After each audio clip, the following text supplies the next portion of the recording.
thank you so much for joining us today for our virtual CLE in our series. We're so grateful to have some folks from Disability Rights North Carolina to talk to us today about special education law and how we can use it to help our clients. I love how you guys titled it on your presentation. But I'm going to introduce our speakers and then I'll turn it over to them. So first we have Carson, who is a supervising attorney on the education team at DRNC. She joined DRNC in December 2023 as supervising attorney. She graduated from Yale University and she worked as a special education teacher in rural Louisiana. She earned her law degree from the University of Michigan, and she also earned her Master of Social Work degree with a concentration on children and youth. She moved to North Carolina to advocate for those court-involved young people with disabilities, and she began her career at Legal Aid of North Carolina as a Skadden Fellow. She is passionate about improving educational outcomes for young people with disabilities, particularly for those young people who have multiple marginalized identities. And she is currently pursuing her PhD in education with a focus on systemic special education and improvement. So we're so grateful to have her today. We also have Elijah Moff, who is a staff attorney on the education team. He joined Disability Rights recently in August 2024. He focuses on ensuring that students with disabilities, whether in traditional schools, jails, or prisons, detention centers, are able to remain in school and be afforded a free, appropriate education. He received his BA in Africana Studies from Davidson College, his master's in education and early childhood education from Johns Hopkins University, and his JD from UNC Chapel Hill. Prior to joining DRNC, he taught 5th grade in Charlotte-Mecklenburg schools, and he has worked various jobs while he attended law school, including with intake at Legal Aid, as an AmeriCorps tutor. He graduated last year and earned a 3L Student of the Year Pro Bono Award at UNC Law. But we're grateful to have them both here. I'm going to turn it over to Cari and Elijah. Perfect. It's really good to have everybody here. I recognize a few of the names on the list. And first of all, just thank you for all the work that you do to advocate for students. And we have so much overlap in the students who we're advocating for. But thank you so much for all that you do. We're tasked with a very ambitious goal, which is to give you like all of the content you need to know about special education in an hour. And we'll be careful to make sure we stay in that time frame. But also, if questions come up as we're talking, please jot them down so that we'll leave a little bit of time at the end for questions, because we know it's a big amount of information that we are going to be sharing. But let's just get started.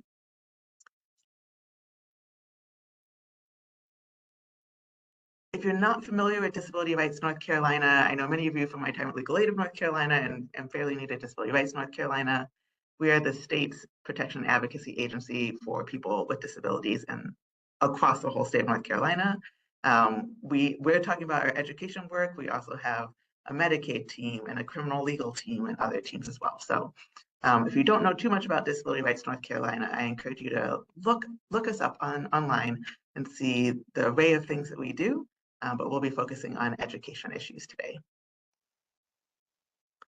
So this is a brief agenda. We're going to try really hard to stick to it. Just an introduction. We're really going to focus on these like 5 main special education rights that if you can leave here feeling able to talk about those 5 rights, that would be fantastic and hopefully really impactful for the young people you work with. We'll do a little note on special education rights for students in juvenile justice facilities. Elijah will talk a bit about different advocacy strategies that you can share with parents or things like that if special education rights are being violated. And then we also have a short section at the end about like implications and opportunities for juvenile defenders using special education law, rights, and advocacy. And we'll try to leave about 10 minutes at the end for questions. The goals that we'll come back to at the end are, again, that you can name these 5 main special education rights and be able to explain advocacy techniques and special education tools that you might use to advocate for your students who are court involved.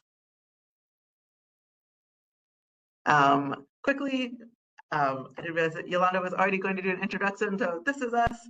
Elijah will be presenting some of the slides as well, and we're super happy to be here. All right, so these statistics are probably not new to you, but always just want to frame sort of what we are talking about here. So we know that up to 70% of students in the juvenile justice system have some identified disability. Obviously, that is huge. We also know that up to 43% of students who are incarcerated or detained or in juvenile justice facilities have special education needs. To compare that statewide, about 13 to 14% of students across North Carolina, public school students, have IEPs, have special education needs. So clearly that percentage is far higher of our young people who are both in the justice system and also for our young people who are placed in a juvenile justice facility.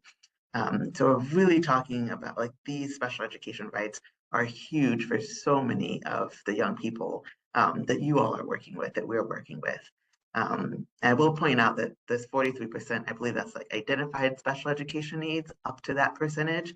And we know that there are young people in the system and in juvenile justice facilities who would benefit from special education services, but haven't yet been identified.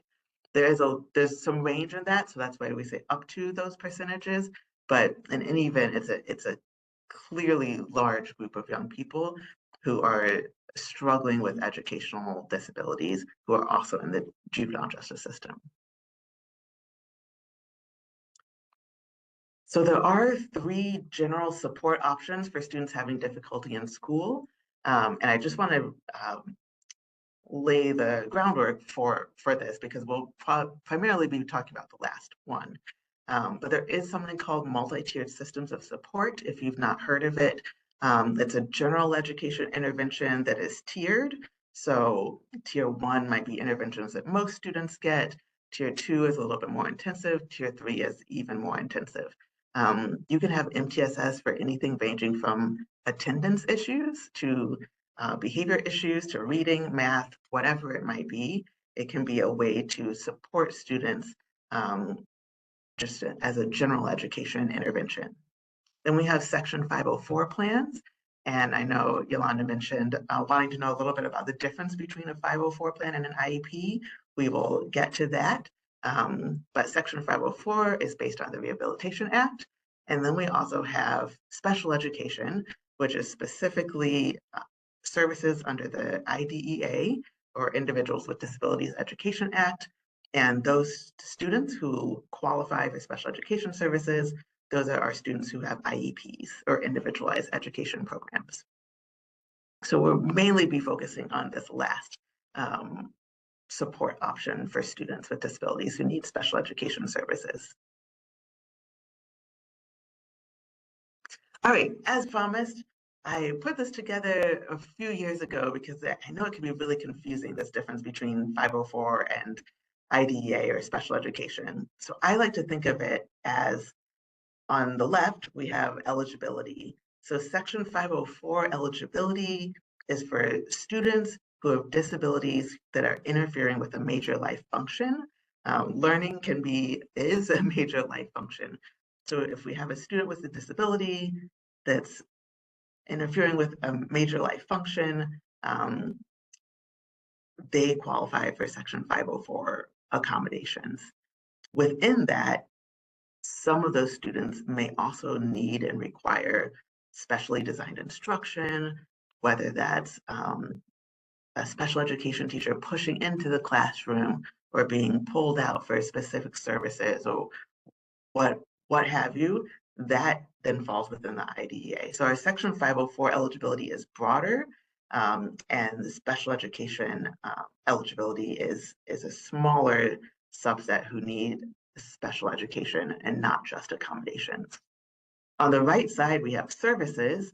So I'll start with Section 504, primarily gives accommodations. So typical ones are things like extra time on test, or maybe a staggered bell schedule, or a visual schedule, or preferential seating or things like that are all accommodations.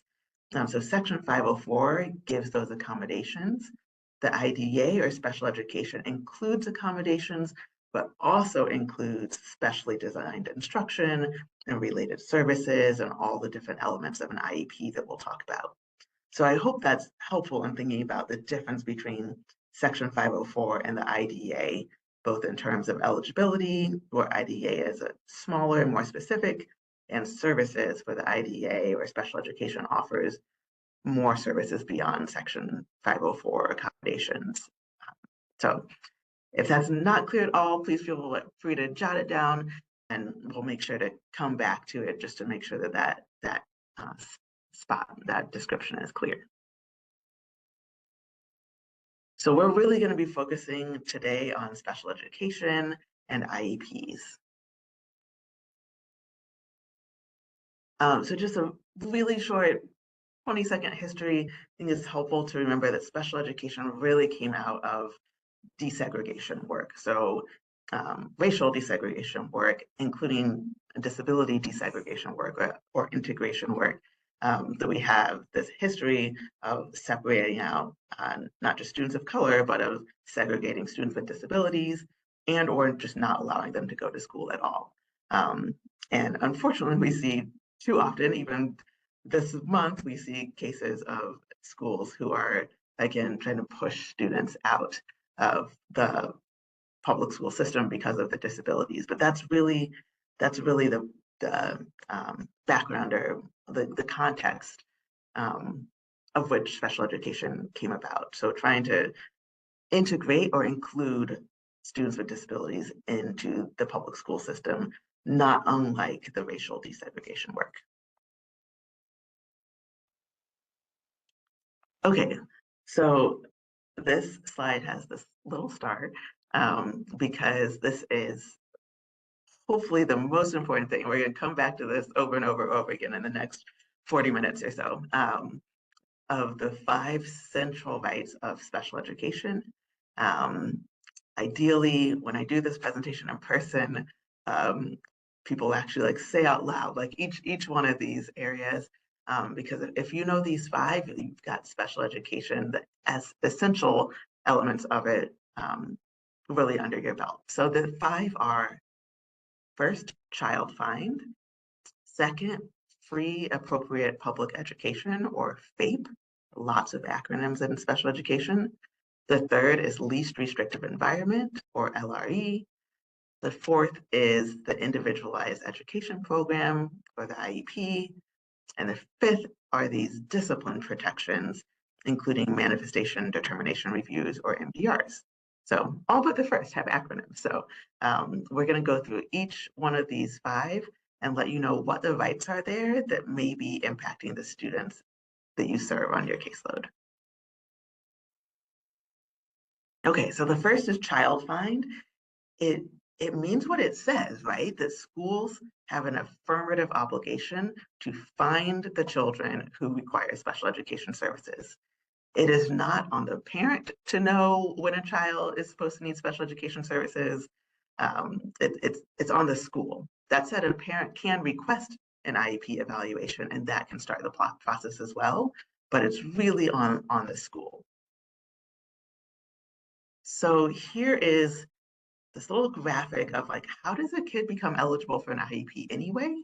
It's really these 3 buckets. So first, the child has to have a disability. And I've listed at the bottom here the qualifying categories of disabilities. It's basically, there's a category for basically every type of disability. So I've never come across a case where a child had some disability that didn't fall into these buckets.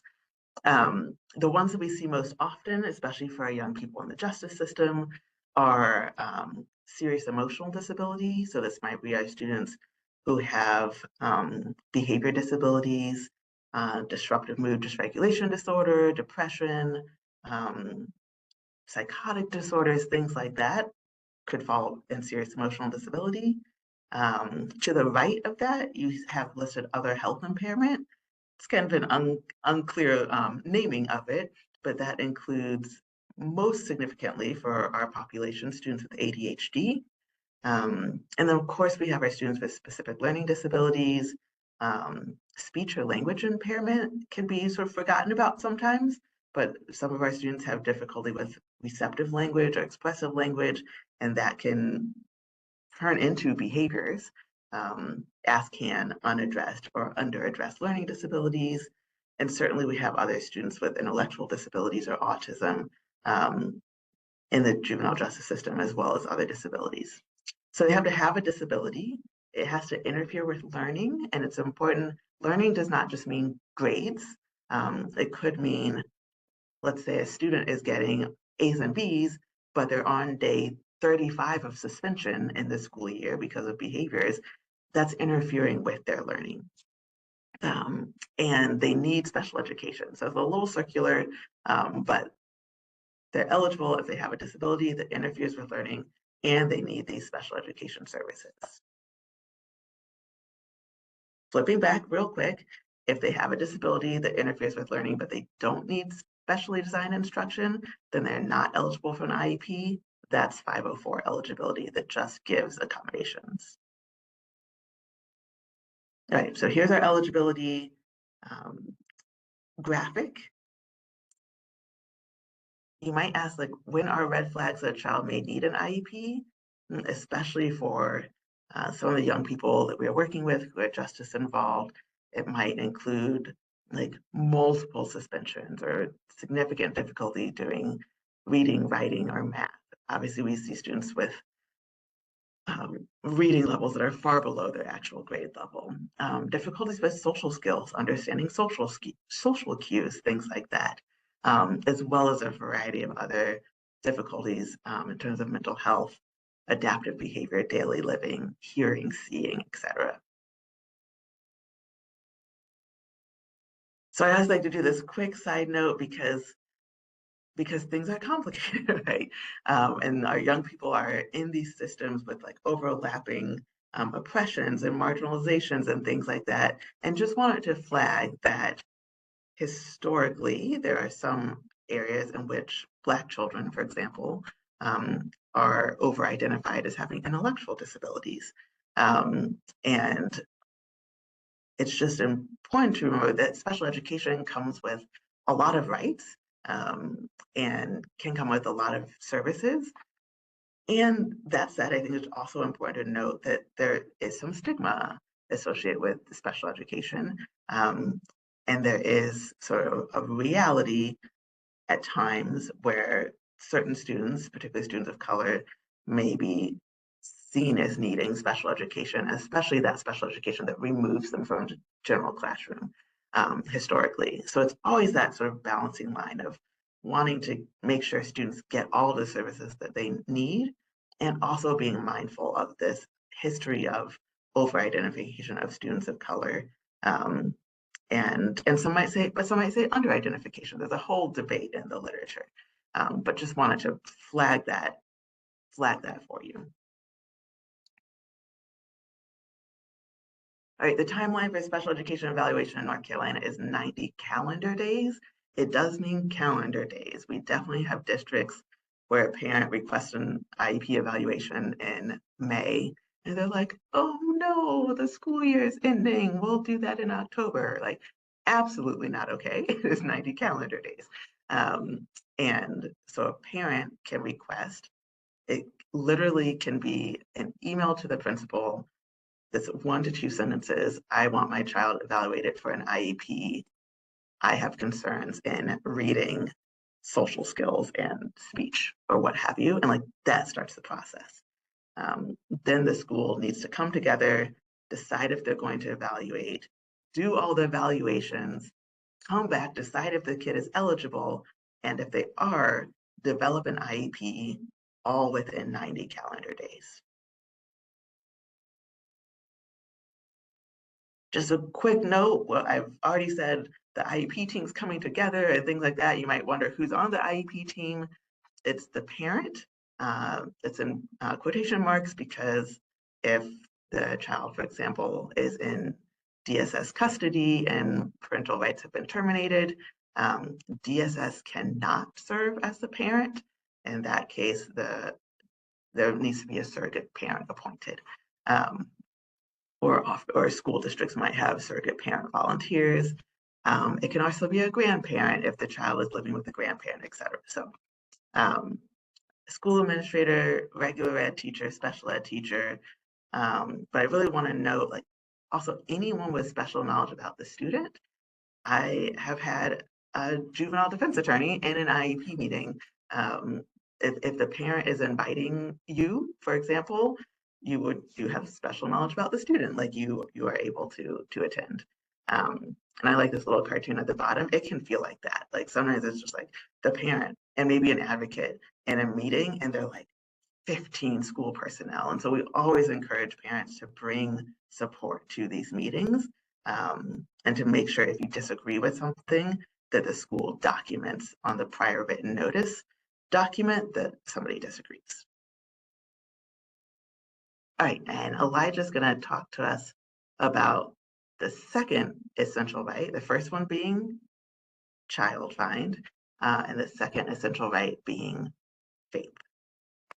Yeah, excited to be here and to be delivering the training. And this one, FAPE, is really, I would say, the bread and butter of ensuring that rights are being fulfilled in terms of a student's progress in their special education. So for a free and appropriate public education, it is uh, meaningful progress on IEP goals. And it has to be uniquely designed for the student's actual needs. And there have been some changes that have happened in the last 10 years. There have been some decisions that have made that more robust standard of meaningful progress, and we'll get into that in a little bit. It used to be much more that it was a minimum requirement of basically did they make some progress, but it has gotten much more robust since 2017 from a decision called Andrew F. And in tandem with FAPE, which we'll get into later as well, is the least restrictive environment requirement. And they kind of go together. Often, if you are out of your least restrictive environment, it's very difficult to be delivered a FAPE because it's not in your uniquely designed setting, and you're not getting a education delivered to you in a way that is uniquely supporting your needs. And even when you are long-term suspended or expelled, or in a juvenile justice facility, or in jails and prisons, although in jails and prisons there are extra things that extra restrictions that can be placed on the services. But in juvenile justice facilities and all the others, a FAPE is required, as well as in those other adult facilities as well. And as I said before, it's meaningful progress. And so meaningful progress, and I believe we have a slide on the next one that kind of outlines what that is, but it is not just passing, going and learning a little bit of your goal and getting a little bit of the way. It's something that you're trying to create progress that's ambitious, and progress that's actually leading you to you make, if you're at, like, let's say a fourth grade reading level and you're in the sixth grade, it's not getting you up to a 4.5 grade reading level. It's getting you up to maybe a fifth grade reading level. And it depends on each student, obviously, and the ability for them to succeed given their circumstances and the things that happen to them in those moments prior to when they get identified. But it has to be ambitious. Special education is specially designed instruction at no cost to the parent, so that's the free portion of it, to meet the unique needs of a child with a disability. As we've been saying, the unique needs. It really has. That's something I want to hammer home, because oftentimes you'll see IEPs that have the same goals that are copy pasted over and over again for students with similar disabilities, but really it's supposed to be very tailored to what that student needs. It also means adapting the content, so the actual things that are, it can mean, I should say, adapting the content. So actually what's being delivered, depending on if that's what the student needs. The methodology, and the delivery of instruction, it kind of goes hand in hand a little bit, but the way that you're approaching the student with that content. So for example, you may be that a student needs to have all of their content, all the answers that they given orally, and have somebody else write those down, rather than writing them down themselves, depending on what their disability related needs are. And as I'm previewing, related services are a part of that. And related services include transportation, corrective and developmental things, support services, and really anything that's required to assist a child with a disability to benefit. And we have some examples here that are speech, OT, PT, counseling, school nurse services, and there are several others, but those are the big ones that come up. And meaningful progress, yes. So you're supposed to be reasonably calculating the goal and the IEP in general to make progress, meaningful progress in light of their circumstances, and that is couched in that in light of their circumstances, you often get a lot of pushback in what their circumstances may look like, but really it is an ambitious standard. It's supposed to be meaningful, so it considers what the child's potential is. It has to be ambitious and challenging. Like I said, it can't be Johnny is reading on a 4th grade level. By the end of the year, he's going to be reading at a 4.5 grade level. It needs to be much more ambitious than that. And it's more than minimal progress, right? It's not just the teachers passing the child on from grade to grade to grade. That's not sufficient. They need to be making meaningful progress, not minimal progress. And this includes academic goals, which are the ones that we see pretty often, but often now in the work that we're doing, we're seeing the goals that we see and handle are behavioral, social, emotional, and communication goals. And those are often what you will see as well for students that are justice involved, that have behavioral based IEPs, and what we're seeing a lot now in our work currently. And as we previewed before, and this tied to FAPE, least restrictive environment is the third. So child find, FAPE, least restrictive environment. I'm going to go with the naming that Cari has established. I think that's important to keep them repeating them. So least restrictive environment, essentially what that is to the maximum extent possible, children with disabilities are supposed to be educated with children who are not disabled. So what that looks like generally is being educated in the general education environment with all other students that are in that general education environment class. Now, the qualifier is to the maximum extent appropriate. And so there are situations where students are removed from that general education environment for parts of the day, for longer periods of the day, depending on what their needs are. However, to remove them from that environment, school is an LEA, a district, is supposed to ensure that they have tried everything else possible that is reasonable, not reasonable, possible for them, for the child's needs, to be able to give them the supports that would allow them to stay in that classroom. So if a student is having behaviors within the classroom, rather than immediately having an IEP meeting and placing them in a homebound placement or a modified day, so having half a day or partial days, something like that, they need to try other things. And oftentimes we see in that situation, it would be a functional behavior assessment, a behavior intervention plan, a lot of different things that you're trying to take steps to keep that child in that environment with other students that are not disabled. But there are times when they are removed after that has been tried.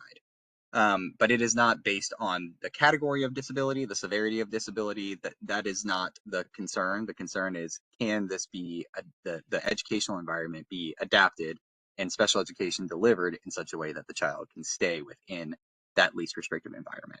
And there's I love the graphic here. This is a really good way to visualize it. So least restrictive on the left hand being the general education, and you can see the continuum of placements that there is, and team has to consider all the continuum of placements before removing. So even if they say, well, we've tried everything, we're in the general education environment, and we've done everything, it's not working, they can't generally just skip right over to homebound. There is a continuum that they have to consider before they do that. And that would include special education classroom, as Cari mentioned, the pulling out of students to get services for 30 minutes, 60 minutes, and then going back.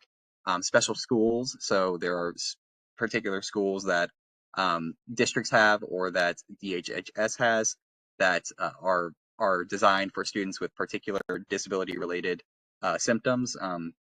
One example would be the Wright School in Durham. There's homebound placement, which is, as you can tell, placement at home, and the district is supposed to be delivering services with the student at home. Often what we see is that that does not happen. Even if they do get homebound placement, they don't get those services delivered. And then the most restrictive is a hospital or residential facility setting. And that is really it should be the very, very last stop that is taken for students. And as that last point is saying, homebound and modified day placements are rarely ever the least restrictive environment for a student.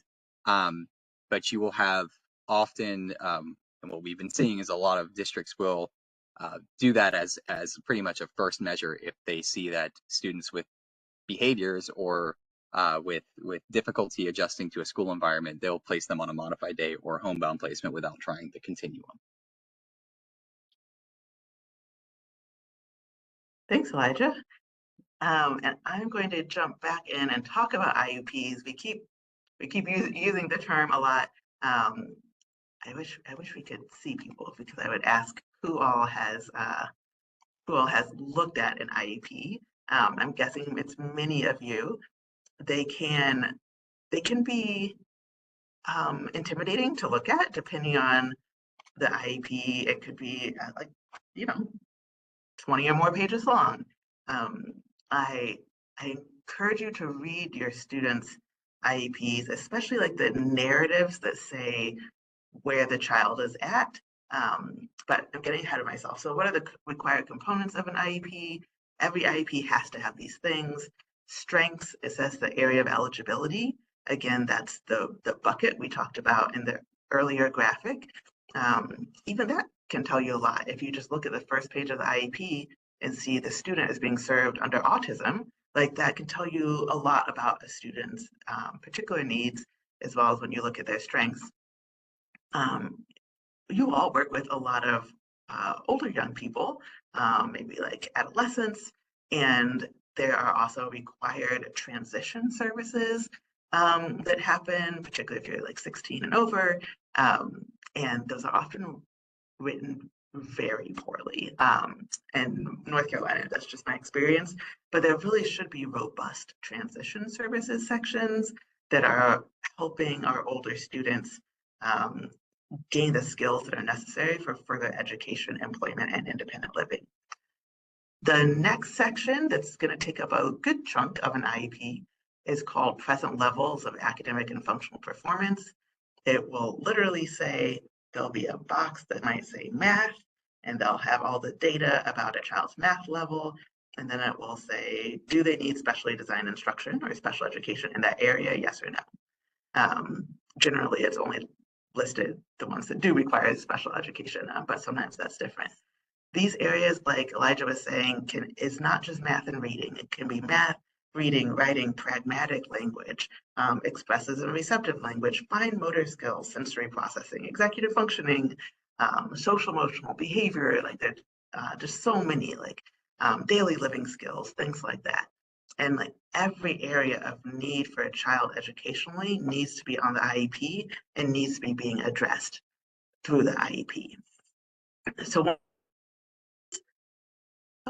can you still hear me? I just got a notice that said reconnecting network. After the present levels, their annual measurable goals, these should be, like, as a non-educator, you should be able to look at the goals and know exactly what the child is working on that year. And it should be specific. I cannot tell you how many goals I've seen that say Elijah will answer reading comprehension questions with 80% accuracy at 4 out of 5 trials. That is not helpful. I have no idea if Elijah is reading Shakespeare or Go Dog Go, right? Like it needs to be very measurable and very specific, so that you as the defense attorney are like, oh, this is the behavior goal for Elijah. Or, oh, Elijah is working to get to a 5th grade reading level. Because like you, most of our parents aren't educators either. These are documents that should be accessible to a non-educator in order to read and understand them. Other big pieces are accommodations. That's the overlap with 504, right? We need accommodations that can be creative, right? So maybe a child needs to be sitting on like a bouncy ball to help with like self-regulation, or maybe the child needs to have their assignments chunked, or maybe a child needs directions repeated. Like all of those things can be accommodations. Elijah talked about our related services like counseling or OT. And then the IEP also says, it's in a little table that says the what, why, where, how special ed will be provided. It'll say like reading, 45 minutes, 5 times a week, special education setting. And I'll do that for every area of need, reading, social, emotional, what have you. I will say I'm not from North Carolina. And in North Carolina, they like to do everything in the special education setting. That is not necessarily the least restrictive environment, right? If a child's having behavior needs, yes, it can be helpful to pull them out some amount of time a week to work on behavior skills, but it's also usually helpful to be pushing in support to their general education classroom to help apply those skills and continue teaching. So it does not have to all say special ed setting. It can all say general ed setting. It can be a mix. Extended school year is if a student needs that extra support and instruction during long breaks from school. And then for our older students, it'll also have course of study. In North Carolina, the main ones that I assume most of you see are Future Ready, so a standard course of study, and occupational course of study, which is OCS. Is only for students with IEP, certain students with IEPs. It does still lead to a diploma, but has some modified coursework and some should be vigorous individualized vocational training. We don't always see that, but that's how it should be.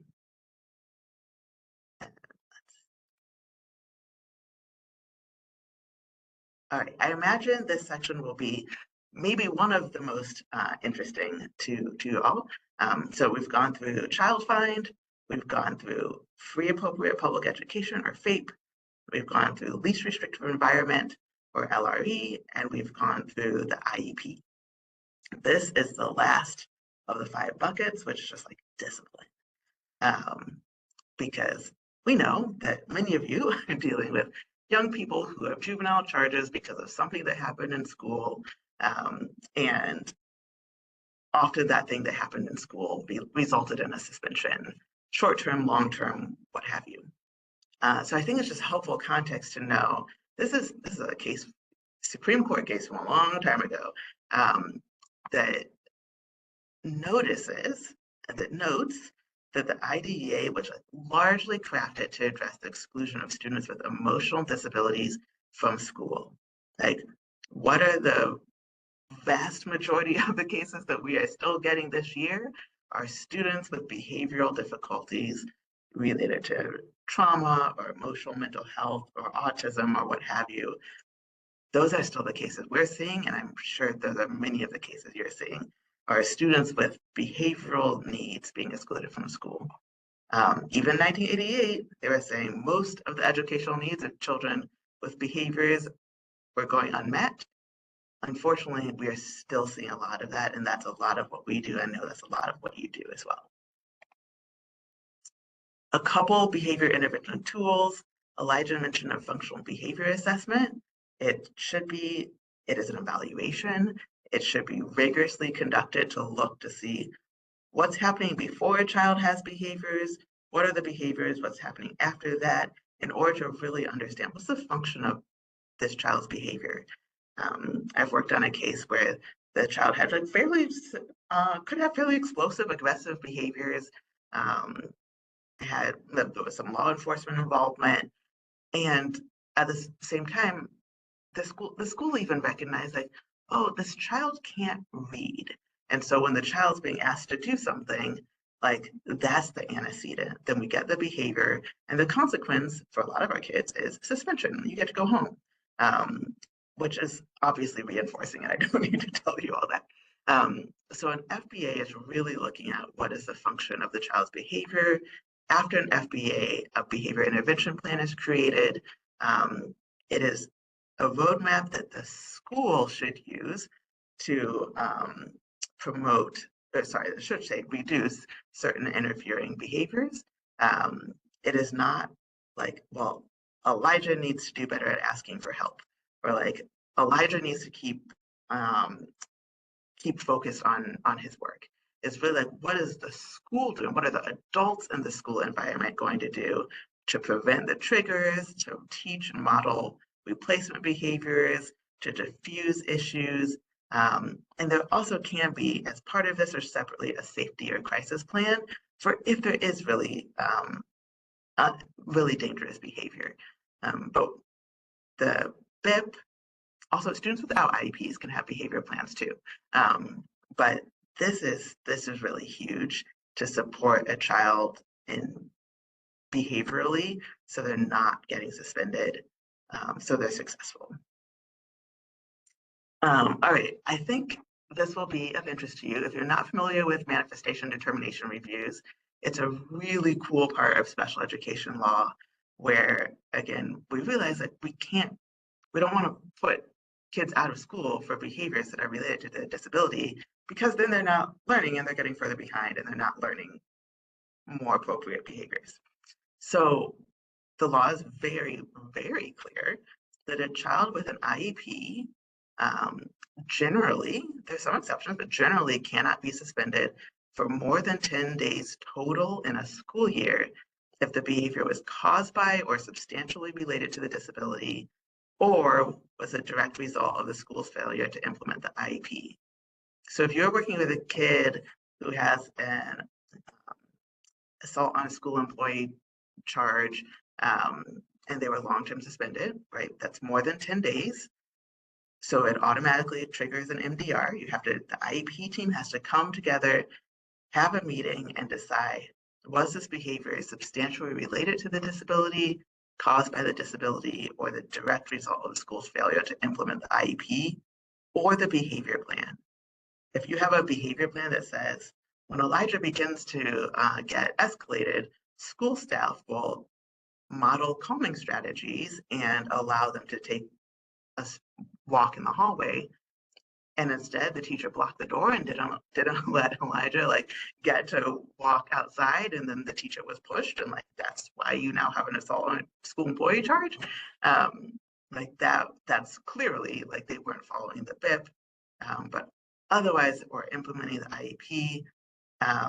Or if you have a kid who just really struggles with impulse control, and that's part of their IEP is like keeping hands to themselves or what have you, and they get upset and have some sort of aggression towards peers again, like that's clearly substantially related to the disability, like it's documented. The IEP team has to look at everything in a kid's file to determine if it was substantially related to the disability.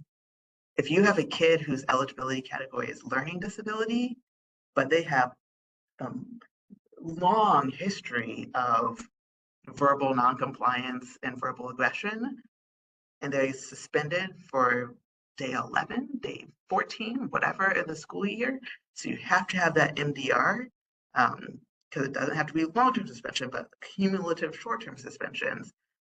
Even though that kid's eligibility category is learning disability, they have to look, it is clearly related to their disability, that's documented pattern of verbal aggression or non-compliance or what have you, that's part of their disability.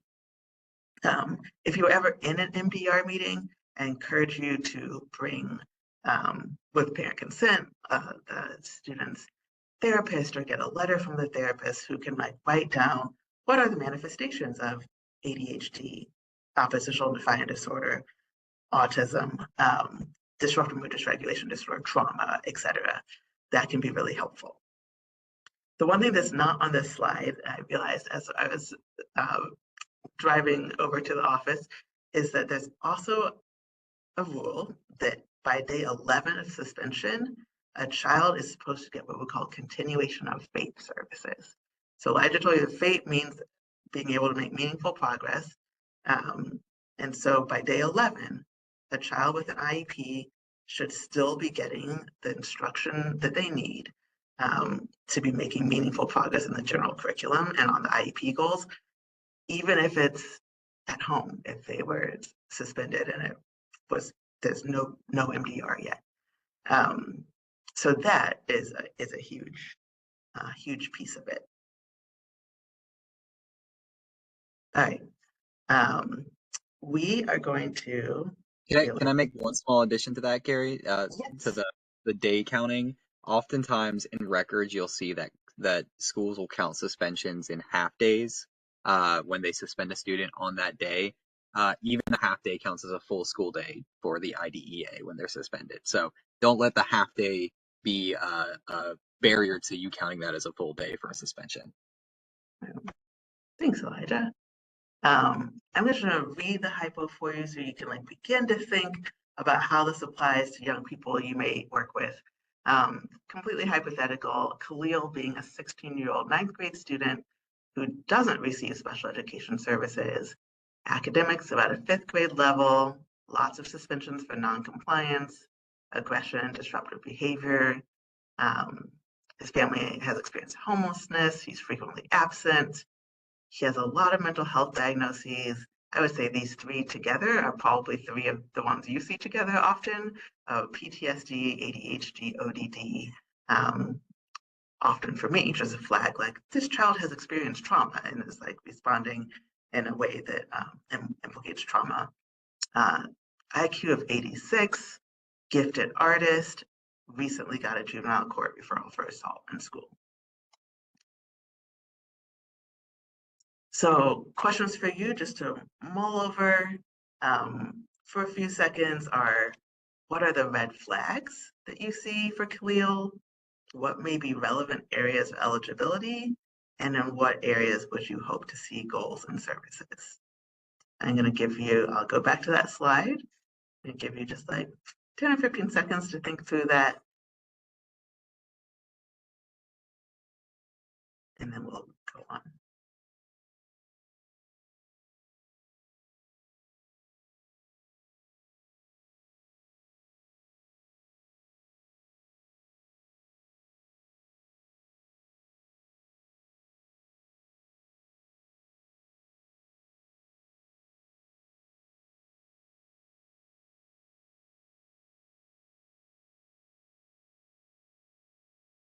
All right, so I will tell you, I know I just gave you a scant amount of time to think about that.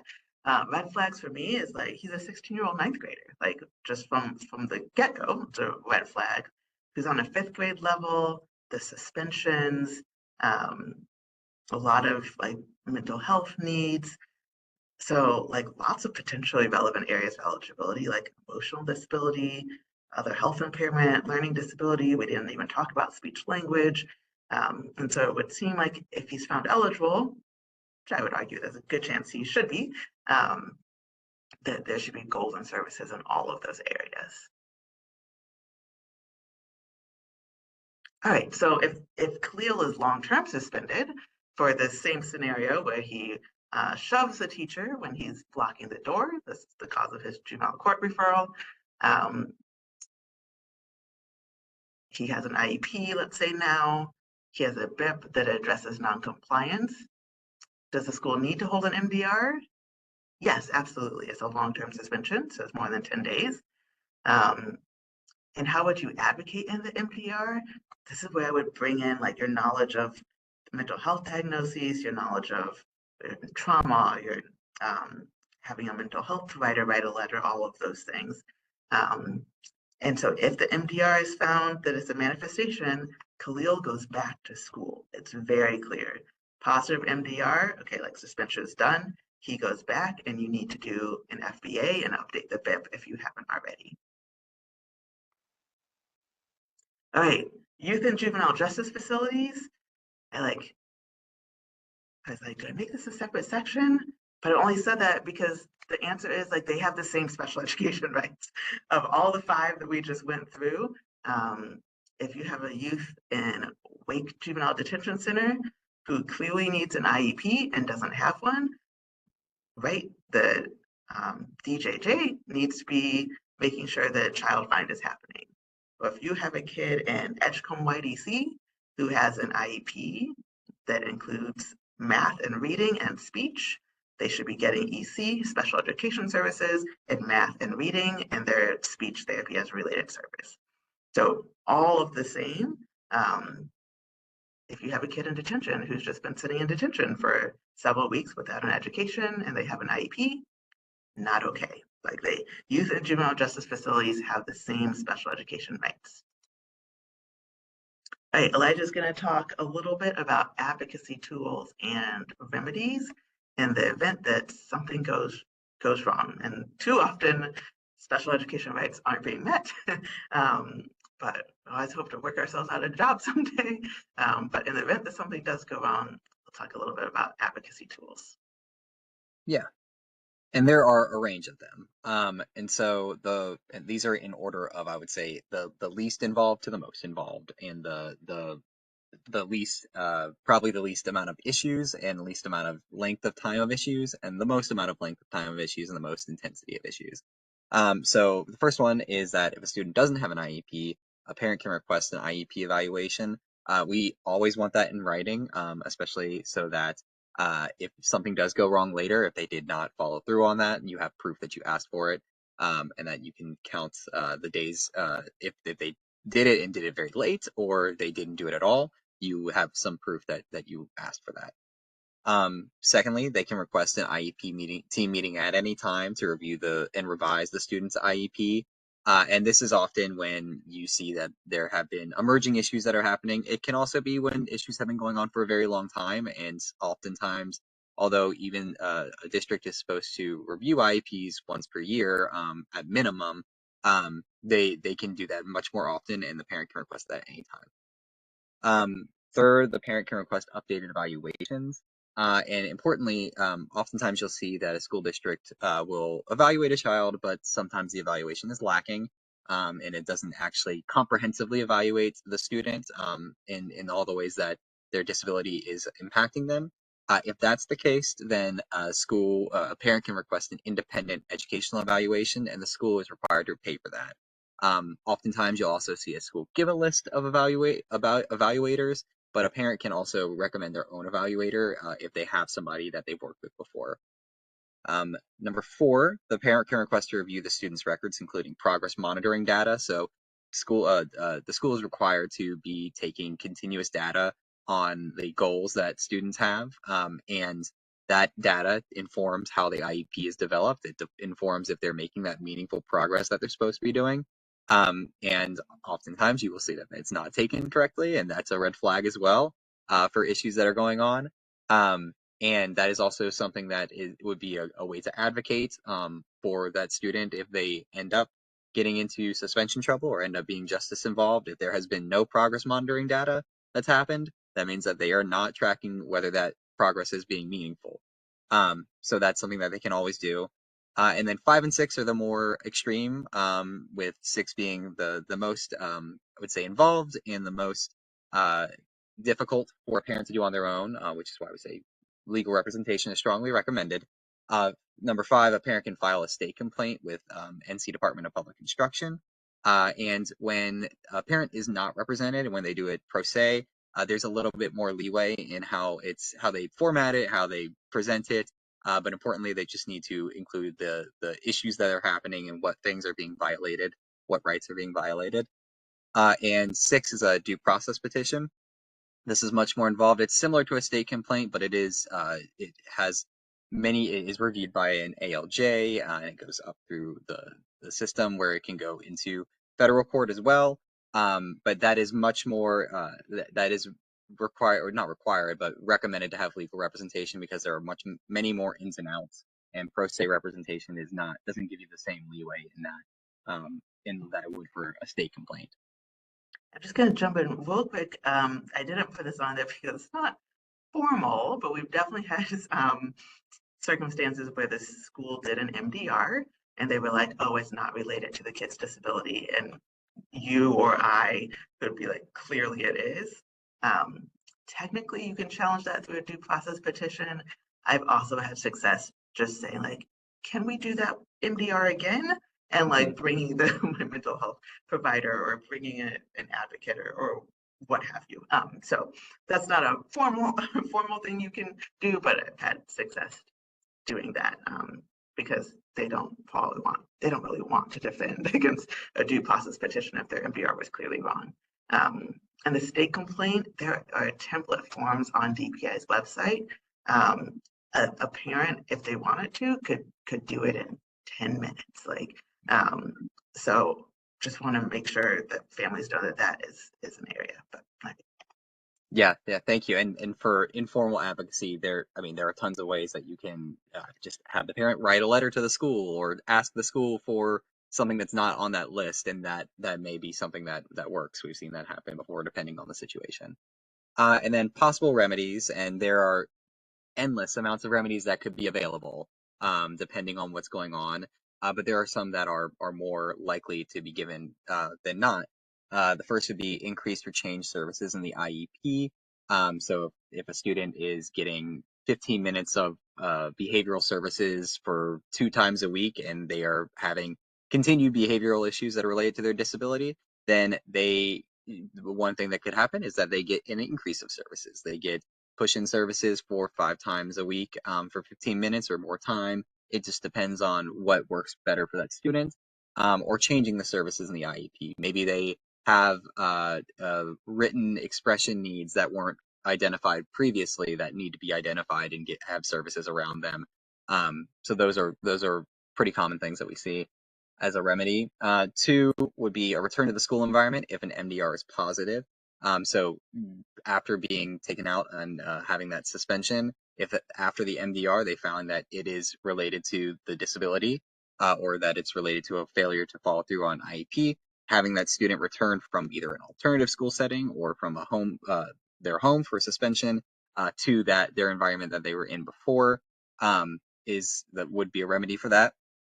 Compensatory services, this is essentially that if a student has been missing their services and hasn't been delivered their services for some reason by the school's fault, that they should be getting services that are compensating for that. So oftentimes it'll be, you'll see it being in hours, so having like 150 hours of reading services because the student missed services for a few months because the school didn't deliver them for whatever reason. Or the school delivered them, but they weren't able to actually get the student to participate because of behaviors, and they didn't try anything related to BIP or an FEA to get the student to actually participate. That's another way that those could not be delivered.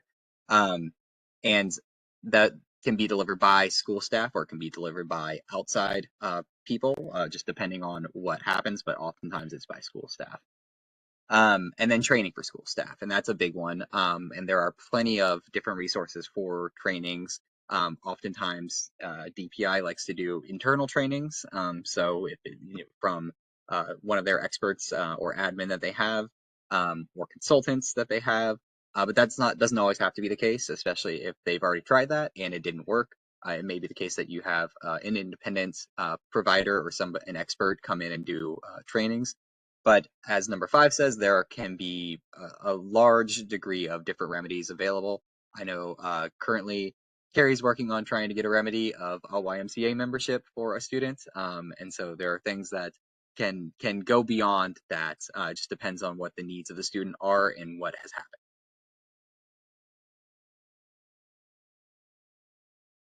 all right, so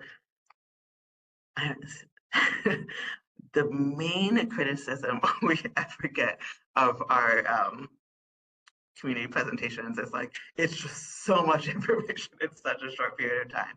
So we're going to add on to it just a little bit, but hopefully in a way that feels very applicable to your work. So thinking about how can juvenile defenders use special education rights to advocate for your students. And it's one slide, but the one slide could be 20. But just some general areas. One, like if you're thinking about capacity issues, for a student who has an IEP, should be pretty robust evaluations that led to that identification in the first place. Those evaluations can include like intelligence evaluations and adaptive behavior and all of these other things. And yes, there are some issues with intelligence testing, but in general, there's a lot of information in those evaluations, particularly like the psychoeducational evaluation, that might help you as you think about capacity considerations. And then I group all of the other ones together, like diversion, adjudication, transfer, secure custody.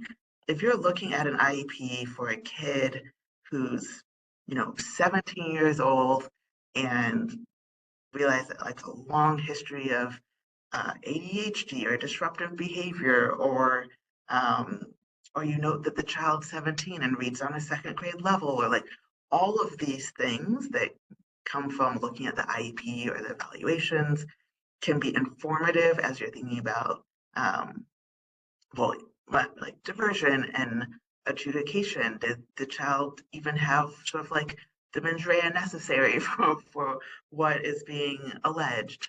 Um, thinking about like transfer and secure custody. With secure custody, like maybe, or even disposition, like maybe the school has just put in place finally a really robust behavior support system, such that like court ordered dispositional um, order is not necessary. Like we've already addressed this through the school setting. Um, or maybe even, this is a little bit more creative, but maybe a child got in trouble on day 12 of suspension, but the school wasn't providing continuation of FAPE services like is legally required. Just thinking about how that might affect adjudication. With disposition orders, sometimes it's like we'll pass all their classes or we'll receive no suspensions. We like to advocate that that instead is like will will follow along with or abide by the BIP or the IEP, because we know sometimes even the school's goal isn't for the kid to never be verbally aggressive again. Maybe that's what they're working towards. So like all of these things can be taken into account. And like if there are violations of probation because they're not going to school, maybe they're not going to school because the accommodations and services aren't in place, And so trying to get the court to see the school's obligation here. Also, if it was a manifestation in an MDR, you might use that to say like even the school recognizes that this behavior was related to their disability in school, and so it makes more sense to address the school side of things rather than to make the child have a record and make the child do 100 hours of community service. Like maybe what we really need is some more supports in the IEP or the IEP to be implemented. So there's so many ways we could talk about that forever. One thing I want to make sure I note is that you can call us, you can email us, you can call us, and happy to provide technical assistance to you if you're like, oh, I have this kid or this situation, like happy to talk with you through that. I saw the question in the chat about particular counties. We actually operate statewide, so we cover all 100 counties in the state, and we or in charter schools as well, because charter schools are public schools, so it's a huge amount. And we'll get to some of the other questions at the end, but just saw that one come up. And then this is a slide that I just couldn't resist putting in there. It's just like thinking big picture and the work that we all do about this like intersection of like racial justice and education justice and disability justice. And like kids have potential. We really want to figure out how we promote like belonging in the community and in the school community, rather than labeling and be like, oh, you have an IEP, like you're a kid. How can we think about how to support you and all these intersecting areas of justice that we're all working on together? All right, we are almost done. Just moving forward, where do we go from here? We say, let's collaborate. Like this work happens through collaboration. And we say, please refer students' cases to us if they need our help.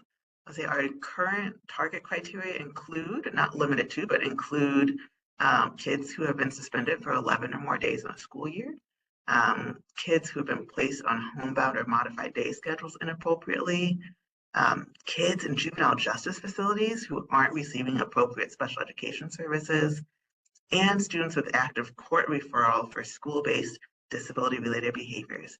Those are all cases that we are happy to get involved in if we have the capacity. Those are all cases we're happy to provide technical assistance in. We do direct representation. We do self-advocacy assistance for families. So any of those areas those are the cases that we take. So want to make sure you're aware of that. Like I said, we work in every county in the state. We do not have an income limit, and our services are free to families. So all things that are important to know. We also, DRNC as a protection advocacy agency has access authority. So we are also monitoring in every YDC and JDC in the state. We have been in 4 out of 5 YDCs, and we're aiming to have monitored in every JDC by the end of the year, looking at things, including educational rights, among other areas. So we really want to know if you hear of one of your clients who's in a facility and really not getting the educational services, would love to know that. If you have parent consent, to let us know. So to refer a case, this is our intake number. I have it on another slide that I'll leave up a little bit at the end. So I hope you feel like you have these goals that we talked about at the beginning, the 5 main special education rights: child find, FAPE, LRE, IEPs, and discipline protections. And that you have a sense of some advocacy techniques and ways to use special education tools in your defense work. This is our website. I'm happy to send this slide over to Yolanda so she can send it out. If you want brochures for your office, please let me know. We have lots. I will mail them to you or deliver them to you. We're in Raleigh. This is my email address. Feel free to just email me with like technical assistance questions or anything like that. Really happy to partner.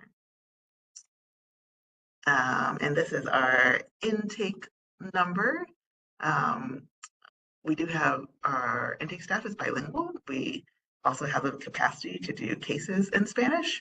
And if there are other languages that families you work with speak, the intake line does have a way to do a translation interpretation service as well. But Spanish and English, we definitely have staff who speaks both Spanish and English for cases. And I borrowed this slide from Jen Story and Barb Fetters. I know many of you know both of them, but just wanted to make sure we had it out there. Others free legal help across the state. If your young person does not have a disability but has a long-term suspension, legal aid might help with that, for example. And then Duke, Children's Law Clinic, Children's Law Center of Central North Carolina, and Council for Children's Rights all do some like regional education advocacy as well. And then there are paid lawyers who also do special education advocacy. All right, we made it to questions with like 4 minutes left, not quite the 10 that I was hoping for, but we will, I'm gonna leave it on this slide with our contact information. I'll leave it on the slide with a QR code. There's a feedback survey. We would love if you just snap the QR code and fill out the survey whenever you get a chance today. But I want to make sure, let's see, I saw the questions and I'm not sure how to find the questions. I can also read them to you if that's helpful too. Would be, oh, I got it. Okay. Let's see. So we don't focus on particular counties, but sometimes we get clusters of cases from certain school districts, but we do work statewide, absolutely the whole state, and often become sort of familiar with the different school districts, depending on where we're at. Yeah, do you want to unmute? And I saw your hand raised. Oh, but my question was, do you assign attorneys to particular counties? Oh, we do not typically. We typically all work in all of the different counties, but that said, we're a fairly small team. The education team is 3 attorneys and 2 advocates. And so we collaborate a lot with it. Like, I think we all know generally which cases other folks are working on.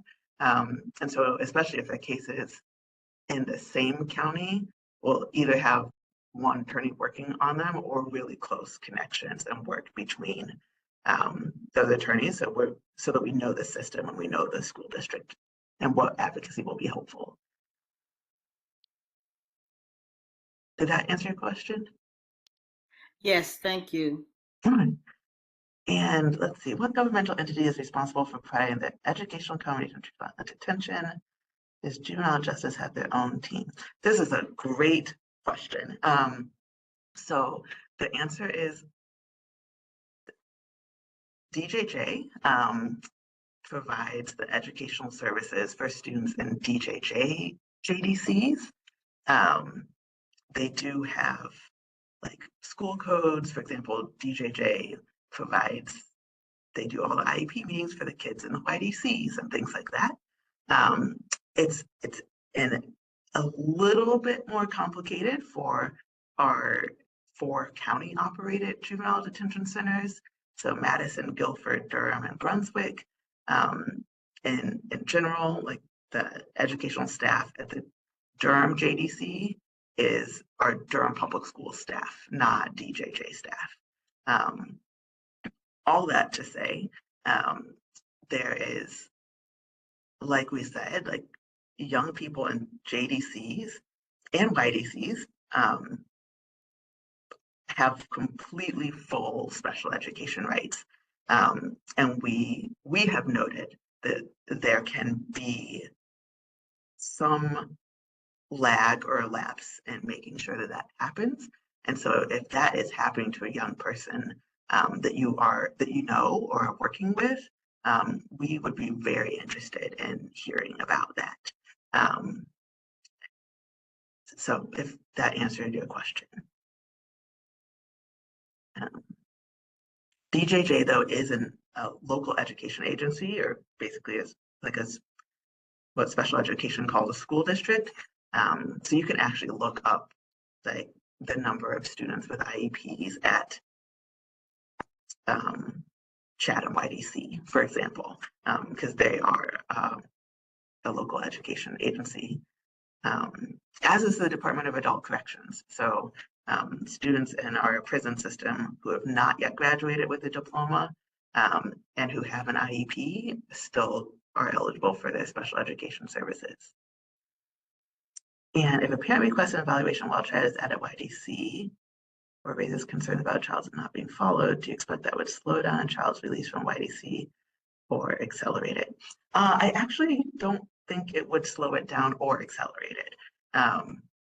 So if a child's at Paris YDC and a parent says like, clearly, well, first of all, child's mind, it's the DJJ's responsibility to be identifying which students need IEPs who don't have them already. But if a parent raises the child needs an IEP, DJJ needs to start the process. It does not matter if the student is supposed to go home in 6 weeks, like DJJ should be starting the process. And if a child moves in the midst of the process, that receiving district needs to continue the process. So requesting an IEP evaluation, honestly, they have school psychologist staff that they might be able to do it fairly quickly and get an IEP created before a student even leaves. But I don't think it would accelerate or slow down a child's release, but hopefully we'll just get the student the services that they need.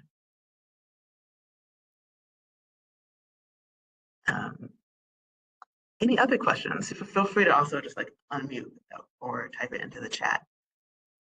And while you do that, I'll go ahead and put our, this is the thank you, but I'll just put the phone number up as well, just so everybody has it. Any other questions? Thank you for just taking the time to be with us this afternoon on a Friday afternoon. Really appreciate it. We love this work. We are always happy to talk with anyone if their students have disabilities and their education needs aren't being met. We're always happy to talk with folks. So thank you. Reach out, email. The number on the screen is the intake line that parents can call. But if you have just a technical assistance question, please just shoot me an email directly. If you want brochures, anything like that, just shoot me an email or give us a call. So thank you, Yolanda, for inviting us, and looking forward to partnering with y'all. So Yes, thank you so much, Cari and Elijah. We really appreciate it. I know that I have learned a lot, and I'm sure everyone has as well. We will send a follow-up email to all the folks on the call, but we really appreciate it. And Cari, if you want me to attach your survey in that follow-up email, we can as well, if it's helpful. But oh, sure, yeah. But thank you both so much. Thank you everyone for attending on your Friday afternoon, as Cari has said, and we hope you all have a good rest of the day. Thank you.